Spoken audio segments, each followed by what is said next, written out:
I'm live. I can see that I've got one person. Please type something in the chat. Can you hear me well? Can you see me well? Hello V. Loud and clear. Excellent. All right.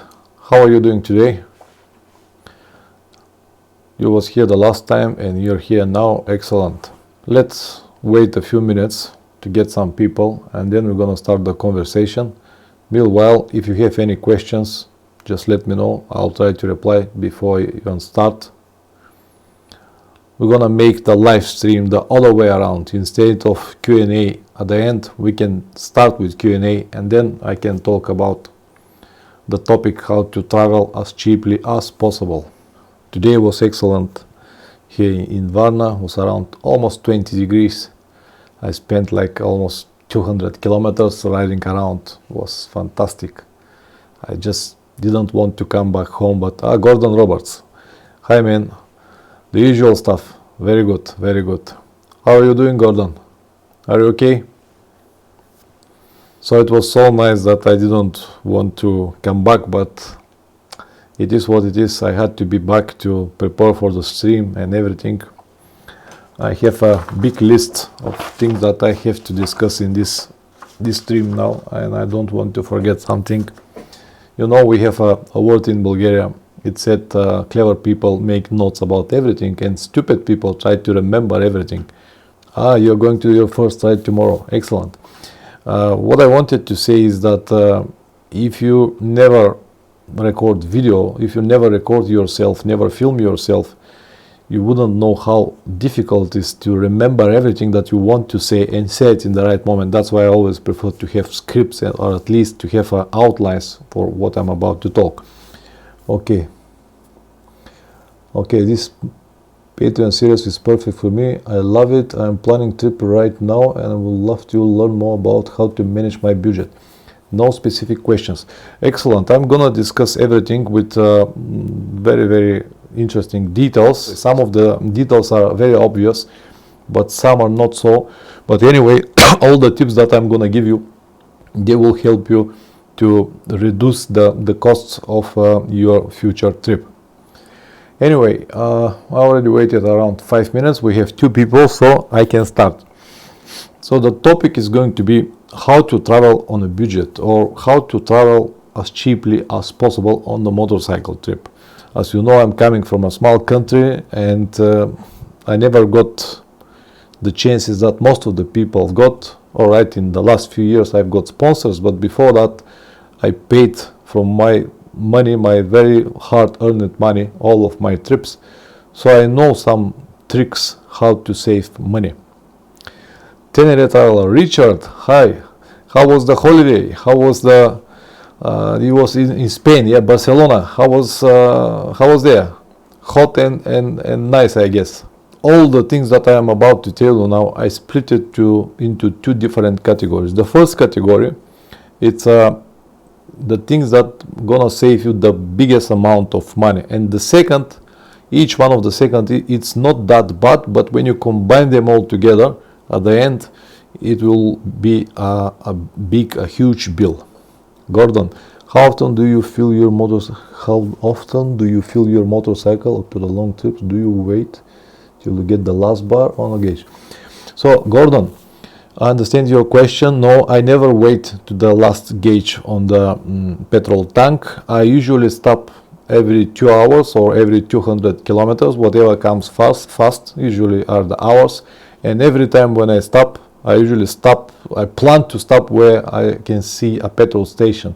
So every time when I stop, every 2 hours or 200 kilometers, I fill the tank, eat something, go to the toilet, and never leave the tank empty until the last moment, unless it's necessary or I cannot find any petrol station. I hope this answers your question. Oh, Richard, sorry to hear that you have food poisoning. In Spain, usually in Spain, I've got a lot of overfooding. I eat a lot over there in Spain, and Turkey I eat a lot. Usually on all of my trips I lose around 5 kilograms because I have to ride a lot, many hours, and I don't eat very well. But in Spain and in Turkey especially 2 years ago, I gained 5 kilos. And in Spain I ate so much, a lot of fish, wonderful. I'm really sorry for you that you've got this food poisoning. Are you okay now? All right, good. So let's start now with the tips that I promised. The first, and it is obvious, but not many people just understand it. The first things, or the first tip that I can give you if you want to travel on the budget or to save money or to reduce the cost is to be careful with the motorcycle choice. I know that it sounds not on the right place, but believe me, it is. If you start your trip with a very expensive motorcycle, somehow it will automatically make your prices, your travel expensive. There are many factors why. First, because you will need a special parking for your motorcycle. You cannot just leave it anywhere. Secondly, it will require probably an expensive petrol. You cannot go with the regular, you have to go always for premium, and this will make a big difference. And the third, and maybe the most important, is that when you travel with expensive motorcycle, people around, especially when you travel abroad in the poor countries, every person around you will think that you're some kind of bored millionaire just because you have this expensive motorcycle. And this automatically means that all the prices that you can find over there will be double or maybe triple for you. If the hotel normally is 20 euros or $20, when they see you, they will tell you $30. If the meal is $20, they will tell you $30 because you have this expensive motorcycle, and they will see you like a big wallet. So believe it or not, this is the reality. If you have an expensive motorcycle, you will have an expensive journey. It will require an expensive maintenance, expensive petrol, expensive oils, expensive maintenance before the trip, expensive maintenance during the trip. And all of this, when you accumulate all of these costs at the end, it will cost you much more than a normal, simple, or even budget motorcycle. I hope that you get the idea. The second important moment that you have to be careful if you want to travel on the budget is your destination. It is obvious that if you travel around Europe, or especially around Scandinavian countries, there is no way to travel cheap. In Europe, all the prices are, I would say, not that cheap or really expensive. Hold on a second. Oh, another one. Kevin.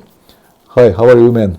Good evening and afternoon. Do you have a living family near you? Home, parents, sister, brothers? Does your family worry about your... Yes, of course. I have my own family also. I have my father and mother. I have 2 brothers, and I have a big family. Yeah, many family members. No, they do not worry about me. They worried many years ago when I started traveling, around 15 years ago with motorcycle. But before that, maybe 25 years ago, I started traveling by car, by planes. So they never really worried that much about me. In fact, I'll tell you something interesting. 2 years ago when I crashed in Istanbul, it was just surprise for everyone. They just said, no, you're joking. You cannot crash. They never worry about me. So yeah, I have a big family and they never worry about me. Another question, will you consider Tenere 700 an expensive motorcycle? I ride BMW, okay. No, I wouldn't say that Tenere 700 is an expensive motorcycle. It is not in any way cheap. It is not a budget motorcycle because it still costs 10,000 euros.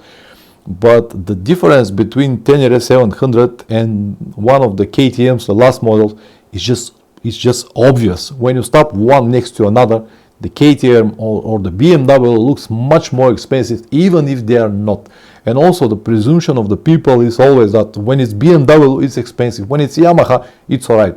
Also, when I have my motorcycle for a few days at least on the road, it gets so much dust and dirt on it, and it looks like just a normal motorcycle. That's why I don't think that the Tenere 700 could be considered as an expensive motorcycle.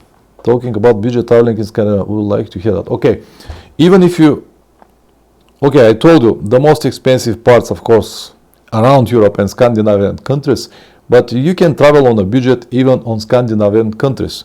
That is mean that you have to spend almost every night in a tent. Otherwise, you're gonna pay a lot.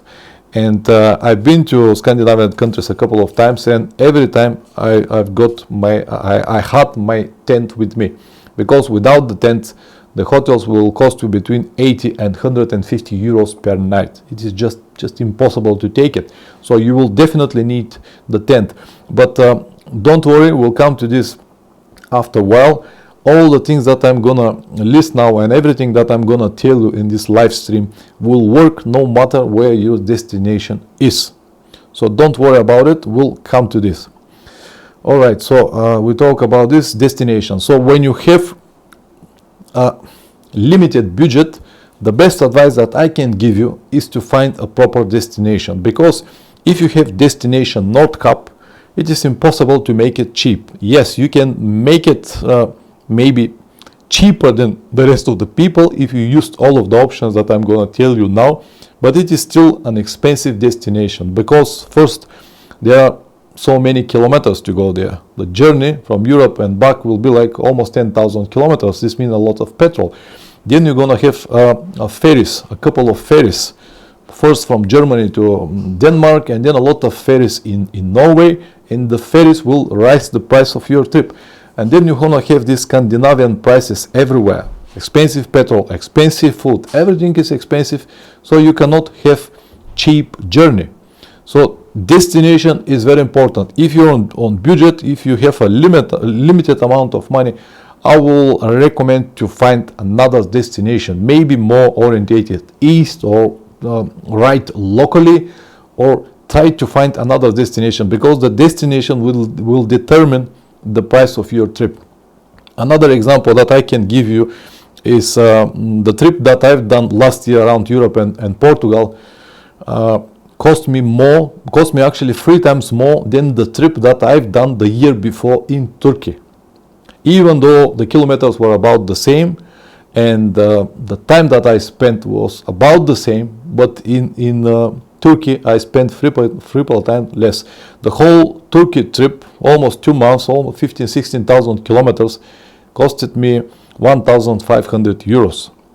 The trip around Europe this or last summer cost me 2,500 euros only for petrol, and the rest of the costs were on the top. Alright, now we have these problems with Ukraine and the prices are crazy, but even so, it was 3 times more expensive because of the destination. So if you choose to go to Turkey, you'll pay one price, but in Europe, you'll pay another price. I hope that you understand what I mean. Let me read some comments.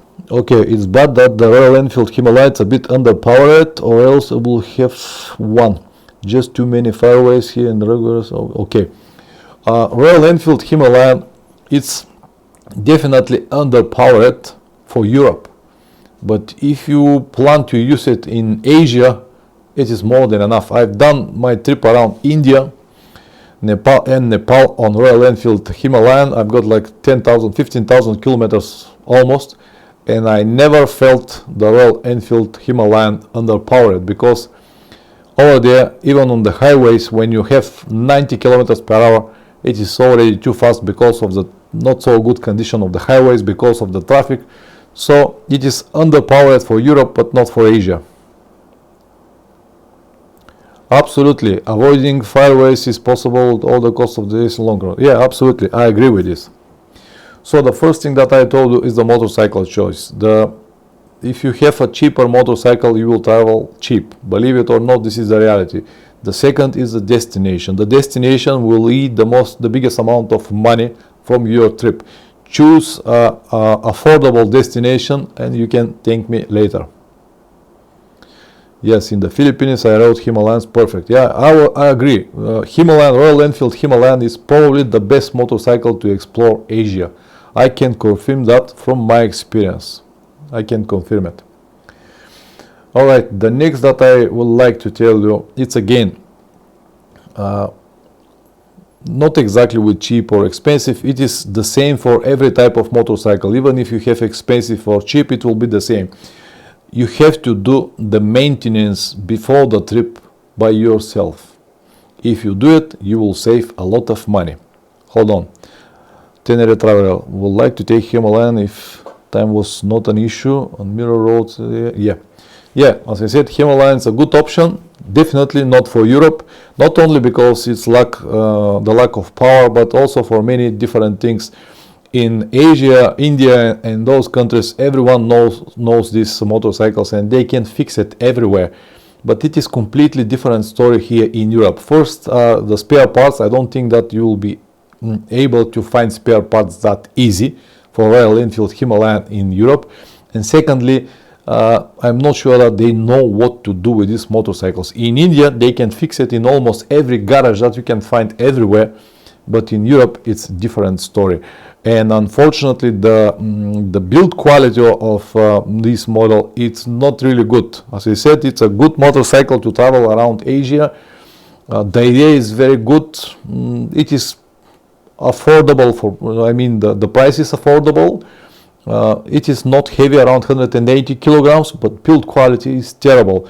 When I was in India, on my Himalayan, the Himalayan that I rode was on 20,000 kilometers, and I've got many problems, small problems. They do not stop me traveling, but they were very annoying problems. And finally, when I went to Delhi and left the Himalayan in Royal Enfield factory shop in Delhi and asked them to service the bike and checked everything for me, I asked one of the mechanics, how long do you think that this engine will last? And the mechanic told me, well, I'm not really sure, maybe around 50,000 kilometers. And I said, 50,000 kilometers? What are you talking about? I do usually around 20,000 kilometers per trip. Does that mean that if I buy Himalayan, it will finish after 3 trips? And he said, I cannot really tell you. Until this moment, we do not have motorcycle on more than 50,000 kilometers. It was in 2018. So what I wanted to say is that many people from Europe bought this Royal Enfield Himalayan as a good option to travel around the world or Asia, whatever, believing that these are strong motorcycles with good background, British history, whatever, but they are not what they believed. And I don't know how many years they already own it, but the problems will start and they will see it one way or another. Alright, enough talks about Himalayan. We can make another stream about this model. So let's go back to the topic. Maintenance before the trip, you have to do it by yourself. This will save you a lot of money. Now you might say that, yeah, but these are money before the trip, these are not money during the trip. But if you think a little bit more, you will realize that everything you do before the trip will help you during the trip. So if you do the maintenance before the trip by yourself, you'll save a lot of money, and everything you do before the trip will help you during the trip. There are 2 types of maintenance. First is before the trip, and then is during the trip. During the trip, you'll need to do some maintenance as well. It might be just to change the oil, or change tires or something like that. But if you have some skills to do it by yourself, again, it will save you money. If you decided to change your oil in Europe, it doesn't matter where in Europe, and you go to a local garage, it will cost you at least 50 euros for the labor. If you do it by yourself, it will cost you nothing.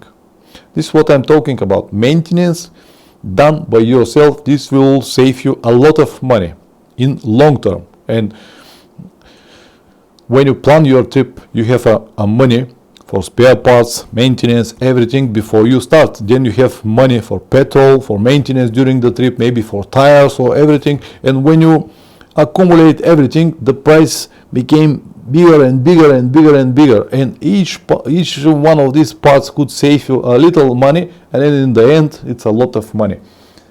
Alright, the next very important moment is, or the biggest amount of money that you're gonna pay when you travel, these are hotels. What I will advise is always to try to find as cheap as possible hotels. What I usually do, I'm looking for hostels, guest house, or camping spots if the area is very expensive. And of course, I've got my tent. If you want to travel cheap, you definitely need to bring a tent with you. I'm not saying that you have to use the tent every night, but every time when you cannot find affordable room, you can use your tent. Kevin, another question I like. How you have plans ahead and some points to get service in advance? Yes, absolutely. So this is very important to have a plan ahead. You can plan where you can change your oil. You can plan where you can buy oil or tires. That's why I always said the plan is very important, but because when you have a plan, it will save you money. So we can have another one point to save money. Have a good plan in advance. All right, let's go back to the hotels, hostels, guest house and tents. So my options always will be hotel. If the hotel is expensive, I'll check guest houses. If the guest houses are expensive, I'll check hostels. Usually you can book a bed in a hostel for 1/3 of the price of the hotel. And when you need this only to get a few hours of sleep, you don't need to pay for expensive hotel. And if hotels, hostels and guest house are expensive, then you have your tent as a last option. For example, on my trip now around Europe, I used my tent maybe 10 or 12 times because Sardinia, Corsica, France and Italy, in many places the prices were just too expensive. The hotels in Sardinia and Corsica were over 100 euros. So I tent almost every night. Usually the campings cost around 15-16 euros. This is just 1/5 of the price of the hotel, and I saved a lot of money. Do you still carry spare brake pads with you? Yes, absolutely. Tomorrow I will have one video, or I will actually start a series of videos that are about preparation for my next trip. And the first video is going to be about the maintenance that is necessary to make before the trip. And the second is about the spare parts that you need before the trip. And the third episode is going to be about the tools that you need during the trip. So if you have nothing to do, watch those videos and you will have many answers there. V, for tent, camping or in wild? I know in some countries you're not allowed to camp in the wild, but in Scandinavia I think it's here. Okay, every time when you can find a wild camping, you can do it. This will cost you nothing, but not everywhere is possible. Also, in the wild camping, you're not gonna have access to water, electricity, shower and stuff like that. If you pay for camping 10, 12, 15 or 20 euros, you're gonna have these things. You can also wash your clothes, you can buy food, you can chat with people and stuff like that. But in Scandinavia, you can have a wild camping. Once you get to the middle of Scandinavian countries, then you can have wild camping without any problems. But another example from this trip, in Sardinia and Corsica, for example, you cannot have wild camping. And if they catch you going wild with your tent, the charges are very high, and you can have you can have many problems. So not everywhere is possible, but when it's possible, yeah, absolutely, it's free. Kevin. In the military, when we traveled by train in Germany, we always tried to find a shared room by hostels. Youth hostels, many times not sharing. Yeah, absolutely. Every time when you share a room with someone, it will cost you a lot cheaper. Now again, on my trip somewhere in northern Spain, I booked a hostel. It cost me 20 euros. And they said it will be a room with 6 people. And I went to that hostel 7 o'clock in the evening, and the whole hostel was empty. And these 6 people in that room were not there. So the whole room was just for me and costed me 20 euros. The cheaper option that I could find in the area, the normal hotels, were around 60 to 70 to 80 euros. So the difference is big and you have to look for it. All right, we talk about hostels, guest house, tents. Once again, just to remind you, hotel, if you cannot find a good hotel, hostel. If you cannot find a good hostel, guest house. And if you cannot find a guest house, then it's a camping with your tent. And then the final is wild camping. I hope that this will help. All right, the next is food. My pleasure, Gordon. The videos will start on Monday, and every Monday I will have one episode for these preparations and everything that I told you. There will be interesting videos, not very, the first video is like 18 minutes, they are not short videos, but I will give you a lot of information there. So the next thing that will cost you a lot, or you can save a lot from it, it's the food.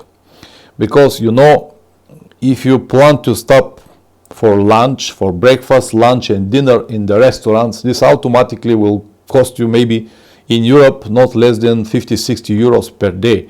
And if you have all of this money on the top of everything that you already spent for petrol and for accommodation, the bill will be just huge.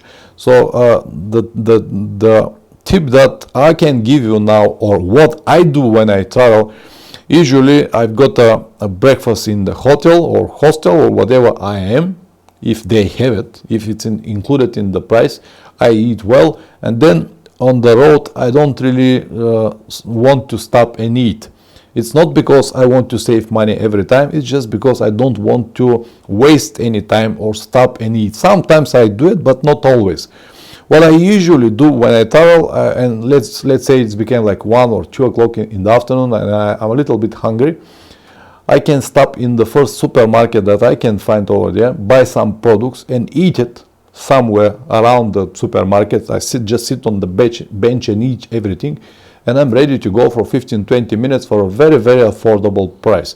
And this will keep me full until the evening, when I'm gonna book a hotel, hostel, whatever, and find a proper place to eat, local place to eat, cheap. Because usually when you travel next to the road, the places are not cheap, and you will spend just a lot of money for usually not so good food. Yes, you just go into the market and buy sandwiches, they have to go. Yes, absolutely, exactly what I do.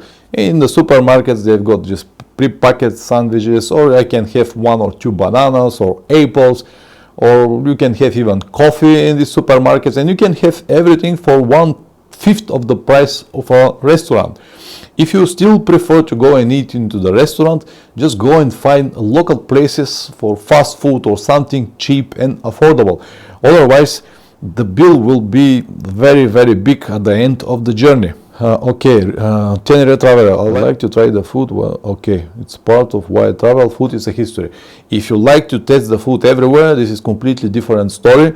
And yes, do it, absolutely. Every food deserves your attention, and it will give you some memories or some taste. You will learn something new. Absolutely, I can confirm that I taste a lot of foods everywhere around the world, but now we are talking about budget, how you can save money. So definitely, if you want to save money from the food, go to the supermarkets, buy your food. Now around Europe last year, even the food for the dinner that I got was mostly from the supermarkets. Because again, in Europe, a nice meal for dinner will be 20 euros. 20 euros for me will be like almost like 300 kilometers of petrol. And I always prefer to have 300 kilometers petrol instead of just meal for 20 euros. But when I buy products from the supermarket for 20 euros, I can bring it back to the room, have my dinner, and there will be left even for the breakfast for the same amount, and I will eat twice for this amount of money. But of course, everyone is different. Some people prefer to have this luxury travel, stop everywhere, eat everything. But I guess that if you watch this live stream, you're not one of those people. So another thing that might save you money is to buy long-lasting tires. I wouldn't recommend this to everyone, because usually the tires that last longer are made from more plastic than rubber, and they are not that safe when you ride on the road. But if you don't have enough money, if you are really on tight budget and you want to do the journey that you have planned, then go and buy tires that last longer. Usually the street tires last much longer than dual sport tires. So if you have a tight budget and you want to have a many kilometers with one set of tires, go and buy street tires, and they will last much longer. And if your journey is more than 10,000 kilometers long, it will definitely save you a lot of money. Some hotels have free breakfast, and you can take the extra few things with fruit, pocket. Yes, but filling up with breakfast is cheaper than lunch or dinner. Yeah, absolutely. Exactly what I said. When I have a good breakfast, good quality breakfast, I can eat a lot. I can even make a sandwich for the later and eat it. I do it all the time when I have this possibility. When I don't have, I just stop somewhere, buy something on the road, eat something fast and go. I can survive the whole day without any food if necessary. So breakfast is not a problem. If I have it, I use it. If I don't have it, I don't use it. But yes, you're right. Okay, these were the main things that will save you the most money. The first thing that I told you, they will save you the biggest amount of money. Each one of them will save a little, and then at the end, it's a huge bill. Gordon Roberts: when I travel, I have a coffee and breakfast, then I have a fruit, bar, chocolate, lunch, and okay. Understand. Everyone is different. Most of the times when I start, when I wake up, I don't even want to have a breakfast. I'm not hungry. I immediately start writing, and then around maybe 9 or 10 or 11, I can stop somewhere, have my first coffee, and then I can eat something. But if you prefer to have the way you do it with fruits and good breakfast or bar chocolates, just do it. But one advice that I can give you that I always use on any of my trips is to give up coffee. It's not because of the money. Coffee is not that expensive. Maybe in Europe is, but if you take, for example, the rest of the cost, the coffee is nothing. But the reason I always give up coffee before every trip is because I hate this addiction. Every morning when you wake up, you need your coffee. Okay, where is my coffee? I cannot start without my coffee. But once you give it up, you have this freedom. Especially if you travel around Asia, where you cannot find a good quality coffee. It is such a freedom when you don't need to worry about the coffee every morning or every lunchtime or after 2-3 hours of riding. Oh, I need my coffee, I have to stop, I need my coffee. It's like a drug addiction. That's why I give up coffee. Usually on every of my trips, before every of my trips, I always give up coffee. But last year, because I was planning to traveling around Europe, Italy, Spain, where the beautiful short espressos are, I did not. And yes, I enjoyed a lot of these Italian coffees, but now I am back and I gave up the coffee, and on my next trip I'm not going to drink any coffee because now I am without this addiction. Alright, so I told you the first few things that will save you the biggest amount of money, but I have many more that will help you to save money as well. The next on the list is to reduce the speed. If you reduce the speed that you're used to traveling, what I usually do when I travel with, let's say, 90 to 100 kilometers per hour constant speed. If you reduce your speed from 120 to 90 or 100 kilometers per hour, you wouldn't believe how much money you are going to save at the end of the trip. Let me give you some numbers to have an idea what I'm talking about. My motorcycle, my Tenere, use around 4 liters of petrol per 100 kilometers. But if I twist the throttle to 120 or 130 or even 40 and more, the petrol consumption will rise to 6 liters per 100 kilometers. And you might say, yeah, it's just 2 liters, it's nothing. But on my trip that I've done now, 15,000 kilometers, this will be like almost 600 euros. 600 euros for only this 20 or 30 kilometers difference. And 600 euros for me are a lot of money. This will give me the chance to travel almost now on today's prices at least 1 week. These are the money for 1 week more traveling. So if I reduce my speed and travel with constant speed 90 or 100 kilometers per hour, this will give me money for 1 more week traveling, if you understand what I mean. Also, when you reduce the speed, you will also reduce the chances to have a speed ticket or fine.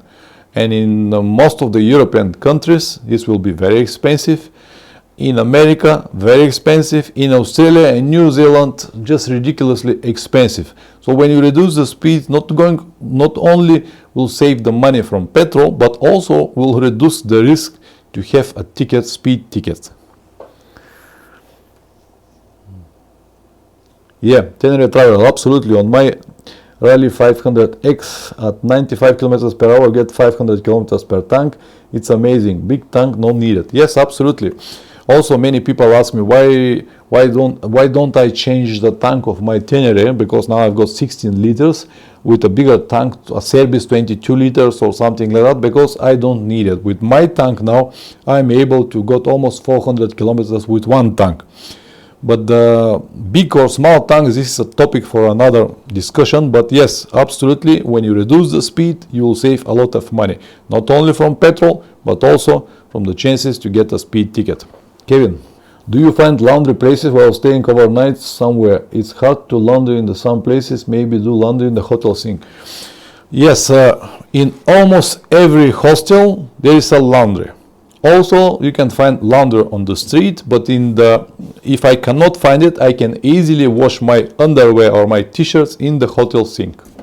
And I do it all the time. Because I don't have many clothes with me. I usually got like 3 t-shirts, and these t-shirts are riding t-shirts or t-shirts to walk around. They're the same t-shirts. And almost every day when I finish the day, especially in the summer when it's extremely hot, when I finish the day and I find my hotel room or hostel room, whatever I have my underwear and my t-shirt immediately washed in the sink if they don't have washing machine. I wash it and just hang it somewhere, and because they are from synthetic materials, after 2 hours they are dry. So on the next day I will be clean again without even need to think about laundry. That simple it is. The second point that I would like to discuss from the additional saving tips is to use as minimum as possible luggage. I know that most of you will say, oh, luggage again, hard panniers. No. Listen, when you have as minimum as possible luggage, your motorcycle will use less petrol. Let me give you some numbers. If you have your motorcycle without any luggage, straight like this, it will use, let's say, 4 liters per 100 kilometers.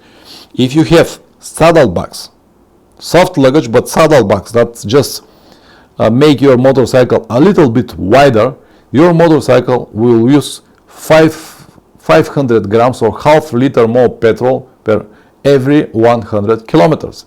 If you have hard panniers and top box, it will use at least 1 liter more, maybe 1 liter and 1.5 liters per 100 kilometers.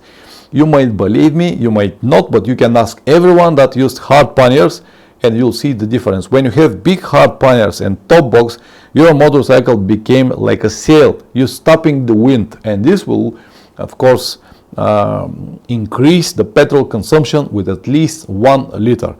And at the end of the trip, we already calculate 2 liters make 500-600 euros on 15,000 kilometers trip. But if you have only hard panniers, that means you will spend 300 euros more on 15,000 kilometers trip. So use as less as possible luggage. If possible, keep the luggage behind your body, because the wind that is going, wind tunnels, if you don't have this aerodynamic shape, the motorcycle will use more petrol. That simple it is. The next tip that I can give you is to avoid highways. First, because highways are paid maybe in many places around the world. In Europe, for example, if you want to use the highways in most of the countries, they will be paid. In Germany, the highways are free, but only in Germany. In Austria, you have to pay for highways, not exactly to pay for highways, but you have to buy vignette. But in many places like Spain, Italy, France, you have to pay the toll prices on every part. When you're going from highway to highway, they have the barriers and you have to pay. And believe it or not, but to cross France from one side to another will cost you around 100 euros per motorcycle. And then if you have to cross Spain, it will be another 100 euros per motorcycle. And every country will cost you roughly like 100 euros, maybe a little bit more, just for the highways. This is one of the downsides. And the second downside is that on the highways, you'll be pushed to ride faster because there will be a lot of fast cars. There will be a lot of fast, even the lorries on the highways will be like 90 to 100 kilometers per hour.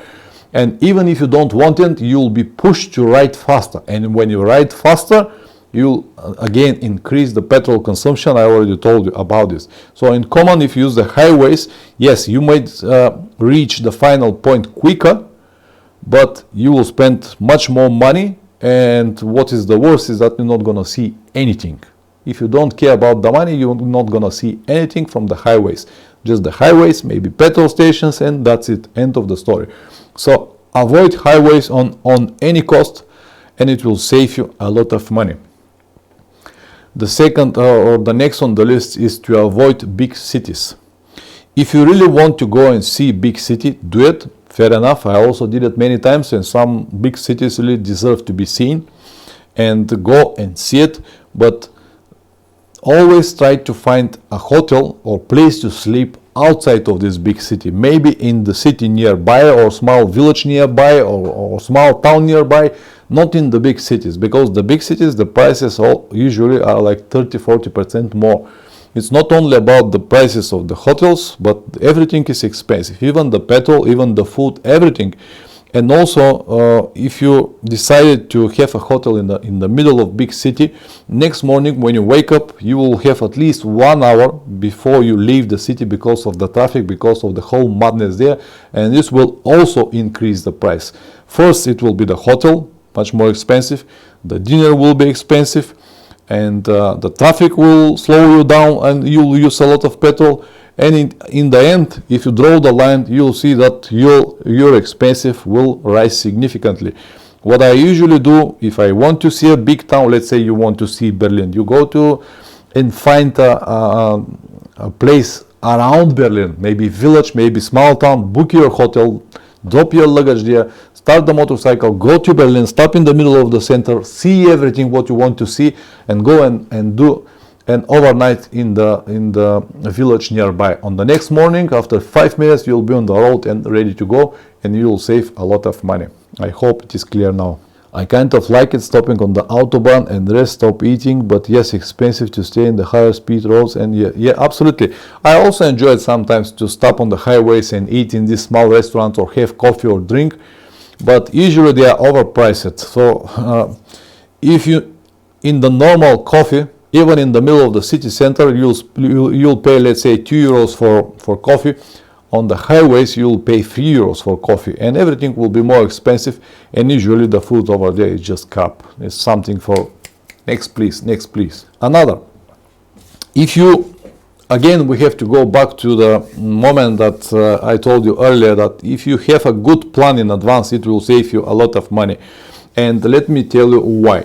For example, if you plan to visit many attractions on your trip, if you split the days and you know that every day you will be on different place and you want to see, let's say you want to see this museum, another museum, and then go and visit 5-6 different museums, always worth to check online and buy tickets to the all together. For example, in Berlin, you can have for about 50 euros a card and visit all museums in Berlin. But if you go and visit each one of the museums separately, it will cost you 20 euros each. So you're gonna save like almost like 200 euros if you just buy a card and visit all museums at the same time. So if you really want to see all the attractions in the destination that you're going, always try to find everything in advance and buy some tickets.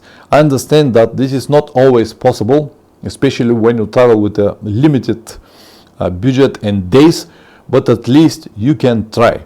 Also, another moment is the ferries. Now, on my last trip, I got 6 ferries, and each one of these ferries cost me between 60 and 100 euros.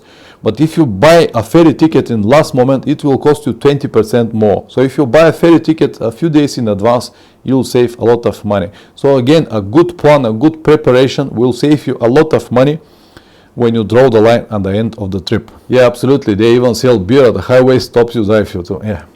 Yeah, they sell everything there. Just the marketing on the highways is very good. They know what you need. You're tired, you stop there, you need something to drink, something to eat, and that's it, end of the story. Another one, thing that I can give you that, again, it is not going to make much sense now when we are talking about budget traveling, but it will definitely make sense when you try it. And this is to travel alone. Even though that some of you might think that if you travel alone it will cost you more, because the hotel, you cannot share the price of the hotel room, or you cannot share the price of the meal. But it's not exactly like that. If you travel alone, you will have all the flexibility or all possibilities, and you will do exactly what you want. For example, when I travel alone, I can decide that, okay, today I don't have much money, or yesterday I spent a little bit more, so today I'm not going to stop very often. I'm not going to drink any coffee. I'm not going to eat until I get to the hotel later in the evening, and then I can buy something from the supermarket and eat. But when you have a partner, you always need to talk with someone and see what he wants. And usually it doesn't matter how good friends you are, there are always some kind of differences in the budget. There's always someone with a better or worse budget than yours. And when you work together, when you travel together, you have to make some compromises from one side or another. But when you travel alone, you're completely free to do exactly what you want. As I told you, when I am alone, I can decide, okay, this place is very expensive, I'll go and make a tent. But if I have a partner, my partner might say, what are you talking about? The hotel is only 50 euros. Why we have to go on the tent? And then first you're going to have confrontations. And secondly, you spend more money than you usually do. That's why I said, if you travel alone, it will definitely save you a lot of money. At least this system works for me. And I proved it with many trips for many years. Alright, I have a few more things to tell you, but let's see if you have any questions, because I said a lot of information. I just gave you so much information, and probably you have some questions. So if you have any questions on everything that I just mentioned, please let me know in the chat below. I'll be more than happy to reply it. Kevin. You have a network of friends and seem to be advantages. Yes, always contact and staying with friends. I like those contacts. You show their hospitality. Okay. Yes, absolutely. I have many friends around the world, and now thanks to my channel, I have even more. And this helps a lot.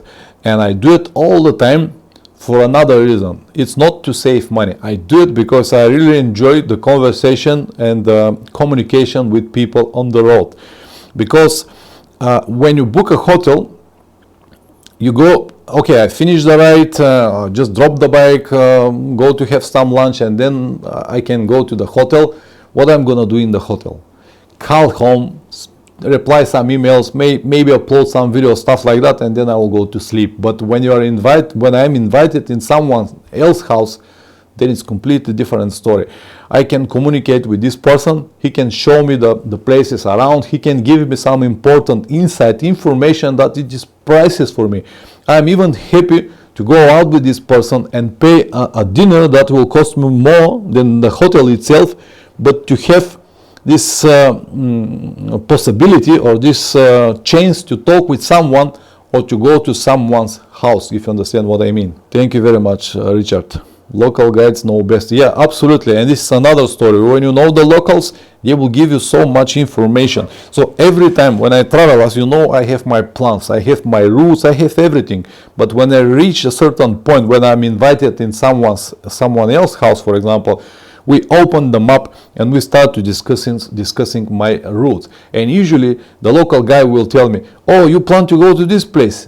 It is not good enough. It just does not worth it. But go to this place or that place. They always correct my route, and at the end I always get the best results because of the people. So for me, people are the best or the most interesting part of any trip.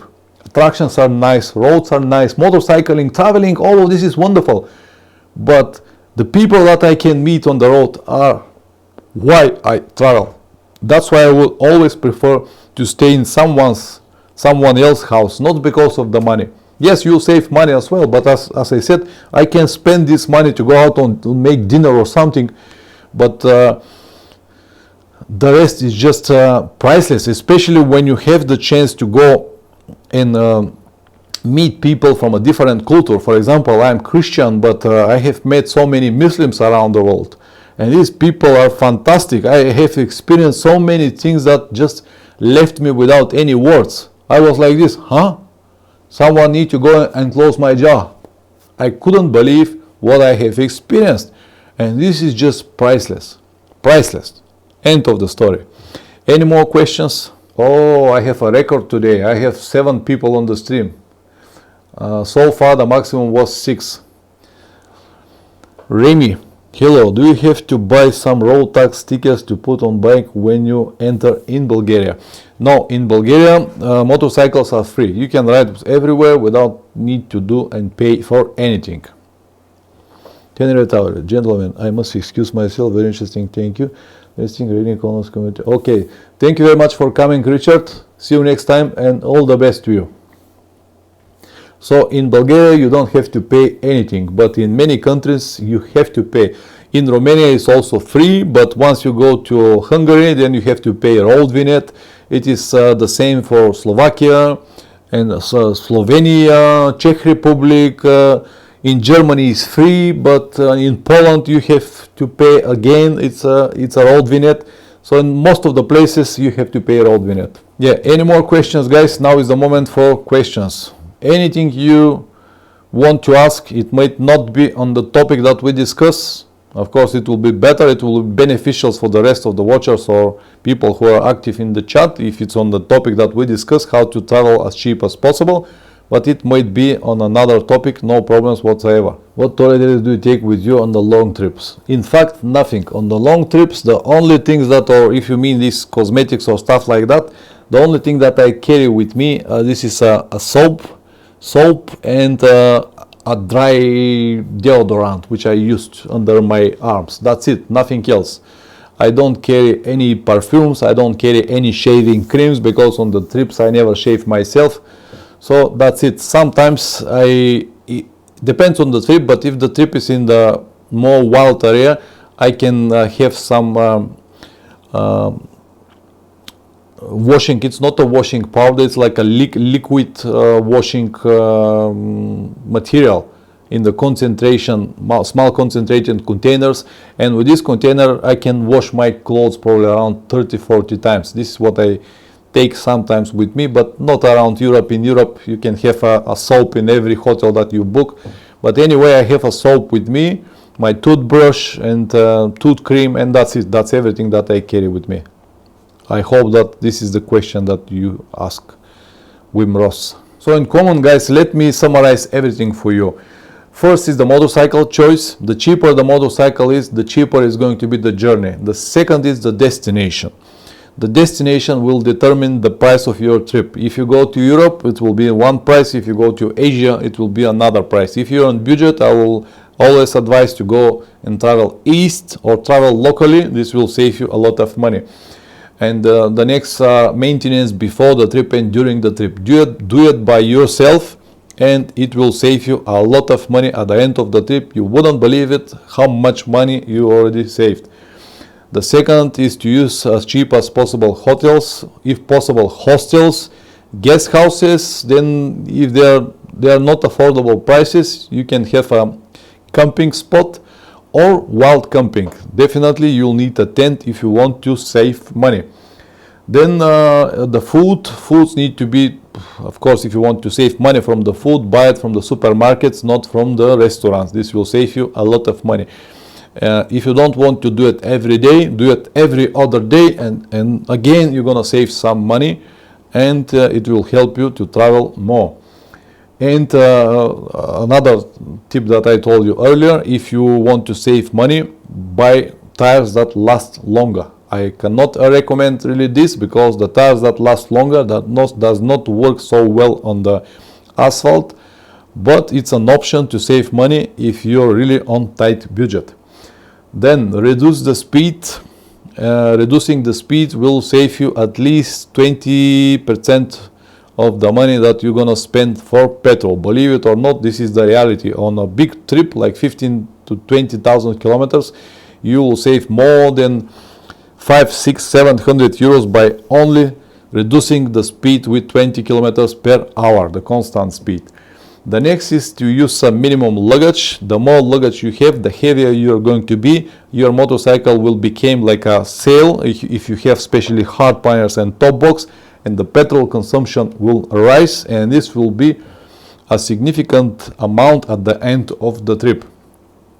The next was to avoid highways, because the highways in most of the countries around the world are paid. First you have to pay the bills for the highways, and then you have to, and then because of the speed that you have to constantly have on these highways, the speed will again increase the price of the petrol that you're gonna use. The petrol consumption will be bigger. The next was to avoid big cities. A few reasons. First, because in the big cities the hotels are expensive, the restaurants are expensive, the traffic is usually much bigger than the normal small towns or villages, and all of this will increase the price of your journey. I already told you about petrol consumption, but you can actually be very careful with your petrol consumption. Again,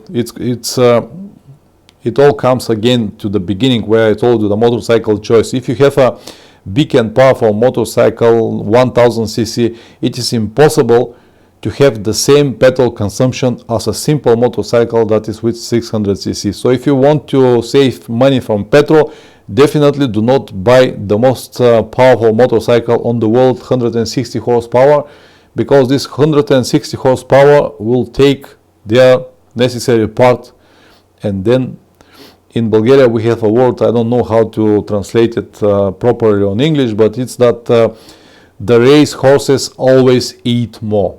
So if you have 160 horsepower, you will have definitely more petrol consumption, and this on long term will spend a lot of money.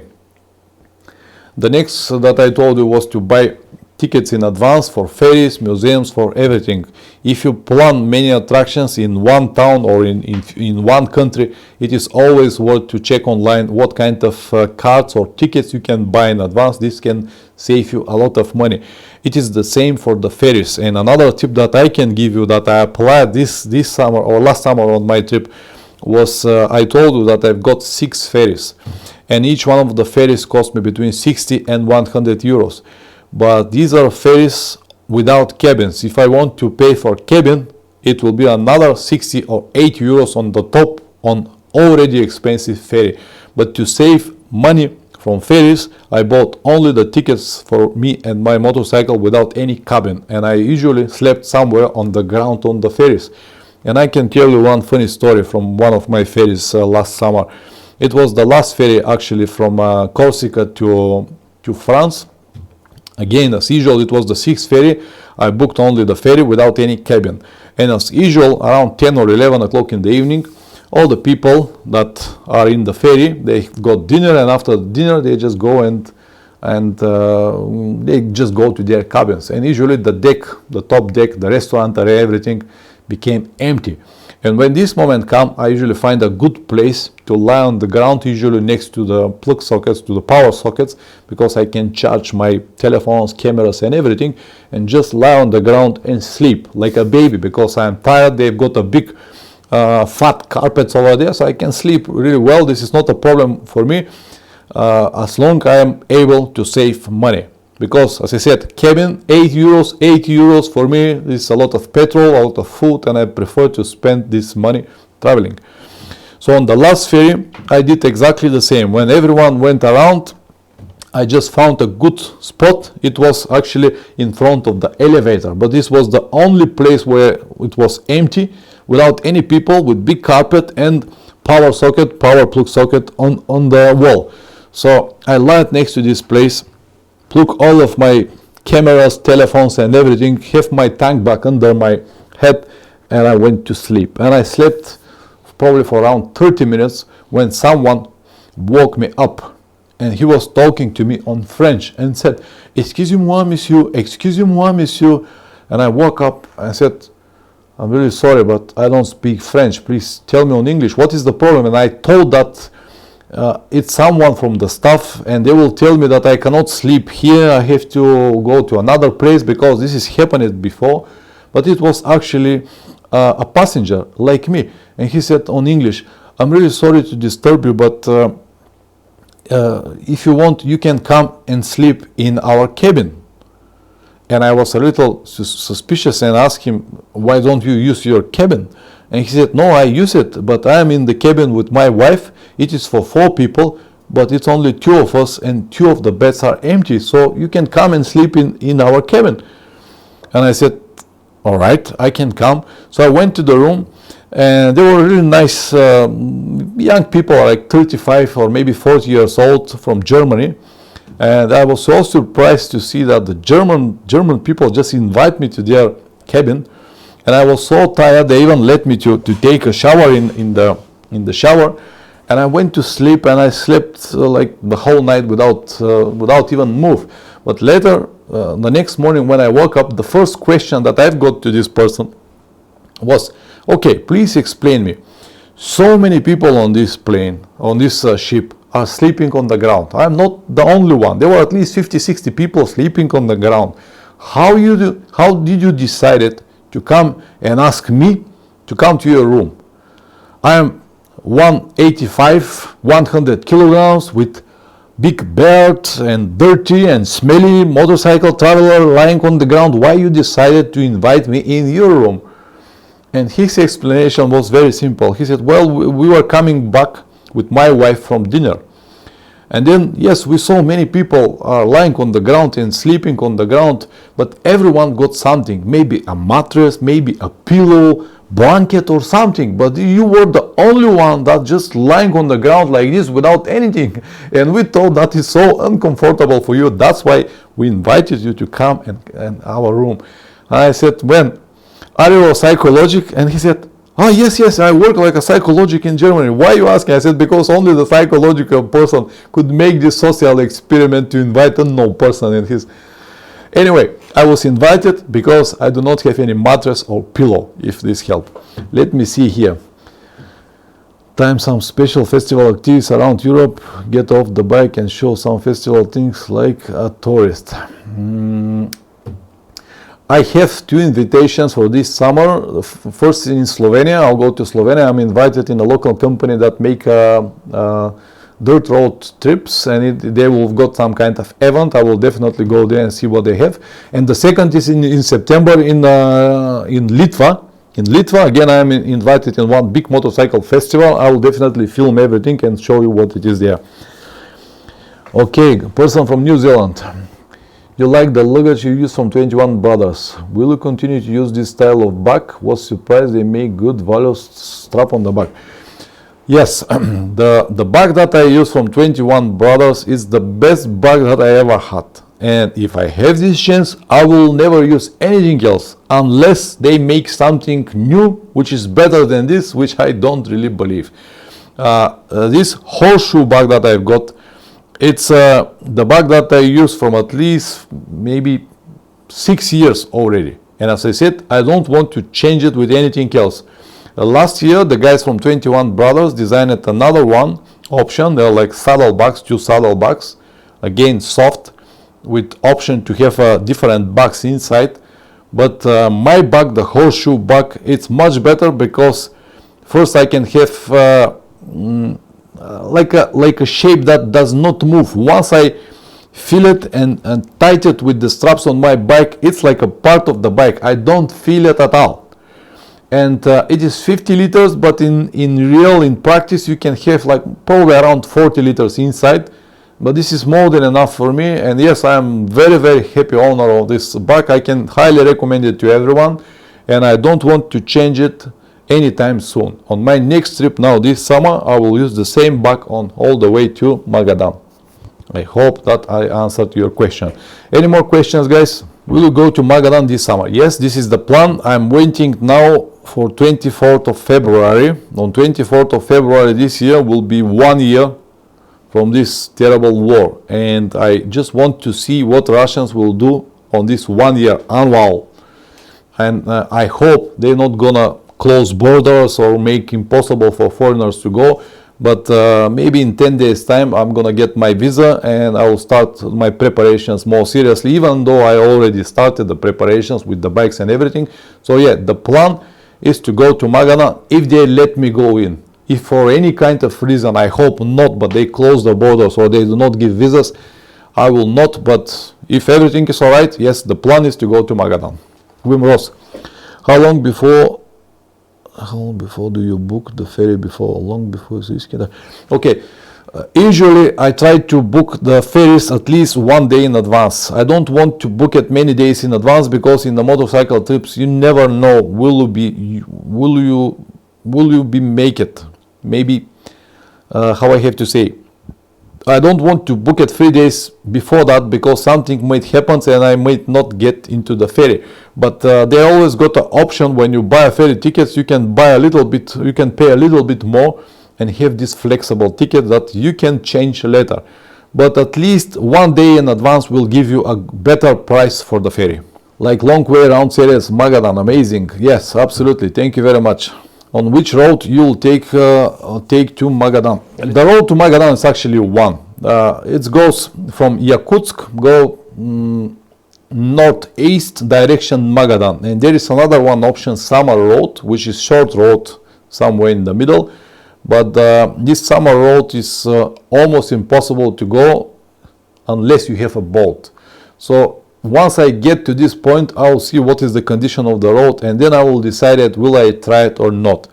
But it is one way that is going to Magadan. Russia is not very popular with many roads, and once you get like 1,000 kilometers away from Moscow, the options are very few, and actually it's only one road that is going to Magadan. Windross, what is the cheapest way to ride from far from home, other countries like Africa, by a motorcycle there, sign up? Yeah. The cheapest option to go to the faraway countries is to buy or rent a motorcycle on those places. Let me give you a few more examples. A few years ago, when I decided to go to India, the plan was to go with my motorcycle all the way from Berlin to Pakistan, India, Nepal and Bangladesh. But then in the last month before I go, I even went to Bulgaria with my German motorcycle back in the days, changed the registration number plate to Bulgarian and get carnet de passage in Bulgaria because it was cheap, because to ride in Iran, India and in those countries I needed to have carnet de passage. This is like a visa for your motorcycle, additional from the rest of the world. But when in Iran they blocked or they banned all motorcycles over 250 cc to enter the country, this actually broke my plan, and I needed to find another solution. And then I found another solution to have one motorcycle in Pakistan, another motorcycle in India and Nepal, and a third motorcycle in Bangladesh. And this option was way cheaper and way better, because first, to go from Berlin to India, I'll need almost like a 1 month traveling time, a lot of money for petrol, a lot of money for different things like temporary imports here and there, you paying taxes here and there, you eat every day, and the price rise extremely. And finally, when you go to this place, you need the same amount of money to go back. First of all, I went and saw India. I went and saw Pakistan, India, Nepal and Bangladesh for 2.5 months, something like that. But if I go with my motorcycle, I will need 5 months. It doesn't matter how cheap you travel, every month will cost you money, and as you can see from the number of the months, it will cost me double more if I go with my motorcycle. And the second point is that when you have this time, 2 months and a half, or 2 months or even 20 days holiday, the best for you is going to be to fly there, ride a motorcycle or buy a motorcycle, use it and sell it after that. This is definitely cheaper, and highly recommend to everyone this option. I did the same for my Australia and New Zealand trip. If I want to go with my motorcycle to Australia, I'll need 6 months. 6 months and a lot of shipping costs, transportation to Australia and then to New Zealand, and the price will be extremely high. Even if I decided to go there and buy a motorcycle and sell it after that, it will be way cheaper. I hope that you understand what I mean. So for faraway destinations, definitely with another bike. For example, maybe at the end of this year I will go to South America if everything is alright. But the cheaper option to go there will be to fly to Argentina, buy a motorcycle and ride all the way to the top and then come back and sell this motorcycle. This will be the cheaper option from all.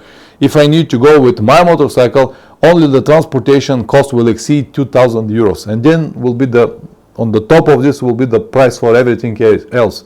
Petrol, food, accommodation, and everything that you have to pay on the road. Yes, Ichi Boots always travel with her motorcycle. Yeah, this is her decision. If she's okay with this, why not? But this is not for me. First of all, I don't have that amount of money to travel with my motorcycle all the time. Also, I don't want to travel all the time. Usually, when I start traveling, it's just like something new. I'm fresh. I have such a power and energy. I travel. I cannot get enough. But after maybe 2 months, maximum a little bit 3 months, on some stage I decided that I've got enough and I want to go back home. After I come back home and like 2-3 weeks are gone, I want to go again, but I don't want to travel all the time. It is definitely not for everyone. Some people enjoy it, some people not. But that is mean that if you decided to travel all the time, like she does mean that you will not have any personal life. And I'm really sorry, but I'm a very social person. I have a lot of friends, I have a family, I want to have connections here and there. I don't want to be like a person that will travel all the time without any base or place that you can call home.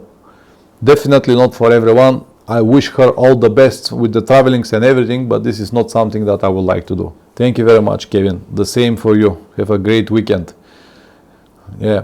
In fact, I will go to Istanbul on Tuesday for just 3-4 days. I have something to do there, but I'll be back on Sunday.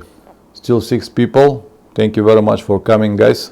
Not many people though, but as I said before, I prefer this option because now I can have more time with every one of you guys. I can read the comments of everyone. I couldn't imagine if I have like 20-30 people and they're asking a lot of questions, how does it going to work. It is just not possible, but whatever. Maybe later when I gain some experience, when I'm more when I know what to do with all of these live streams, I can make live streams with more people, maybe with the in the channel. But anyway, for everyone who missed the beginning or got some different ideas, you can watch this live stream pre-recorded on my second channel, Motorcycle Adventures Live. I will upload it on Tuesday with a minimum edition. I will just remove the blank spots and everything is going to be there. Thank you very much, Gordon. It's my pleasure to talk with all of you guys. This is some kind of option for me to say thank you and to return the favor to all channel members and patrons for so many years. You've done so much for me, always supported me, and it's a pleasure for me to return the favor. So you're welcome anytime. New Zealand, see you next week. It's Monday morning here. You're going to a great job with thank you very much. Wim Ross, how comfortable is to do camping in Scandinavian countries with thin compact sleeping bag and mattress?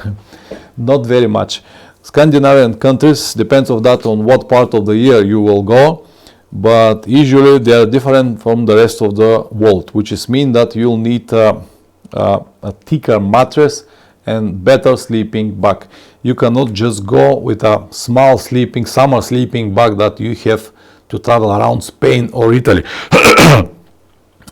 But again, it depends on you. I don't know how comfortable you're feeling on different temperatures, but the more you're going to the north, the colder it's going to be, and you'll need a better tent, a better mattress, and better sleeping bag. Definitely no exceptions.